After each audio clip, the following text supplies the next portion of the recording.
Uthish, I'm going to start with you on this one. What do you need to do to attract Series B and beyond investment now? Things that have come more in focus recently is things like efficient growth. Are you scaling efficiently? How you're thinking about cash runway, the burn that you're experiencing as a business. That these things have definitely, they've always been important, but they've become more and more important in, I guess, the last, say, 3, 4, 5 months.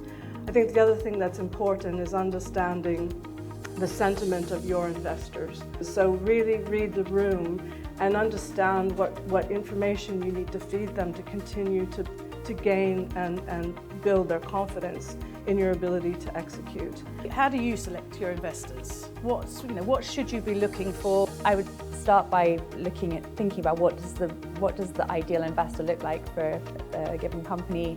I think it's great to look for investors with operating experience, so that there's there's some really big opportunity to have a value-add person on the board who's been through the challenges of scaling from B to C. It's helpful to have certain investors on your cap table if you can, which comes with network, prior experience, availability of capital and quantum of capital, and also, I suppose, degree of autonomy within their fund. Go beyond what their marketing says, go beyond what you've read about in the market.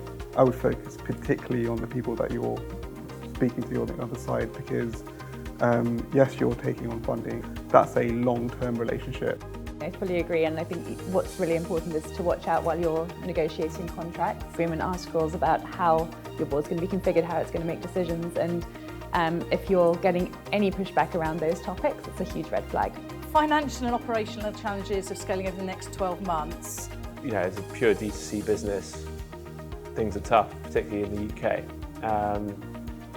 So we were already thinking about diversification from a number of different senses, territorial, product, sales channel, and I think all of those things have become all the more important now, more so than they were 6 months ago. What's the finance team looking like? Is it resourced sufficiently to do this job properly? Because it's not a small job. To have the financial infrastructure to really go deep into the business is something that needs to be built. I worry about people retention and talent acquisition in this period. It seems we're talking about efficiency and saving money, but if you think about one of the biggest costs in your business, it's recruiting and retaining talent. And if you're having any level of attrition, that is very damaging to your business, and it's also very expensive. In a time when we're talking about saving money and being efficient, don't lose track of the importance of retention and a really good talent acquisition strategy.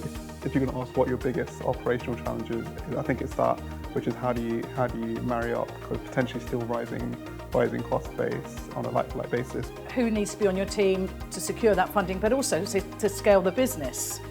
Firstly, you've got a functioning board, so you're not kind of creating that from scratch. And secondly, you've got the kind of key hires. That's probably CEO, CFO, head of sales/CRO, head of the tech function. Ideally, someone that kind of leads the people function. I think it really depends on the business and where you are in your life cycle. But you need to know your business, and you need a good finance partner in crime that really complements you as a CEO, but understands how to tell a story with numbers. Very quickly, just one-liner to sum up. If you were sitting in the audience now, relatively early in this kind of journey, what would be the one piece of advice you would give yourself?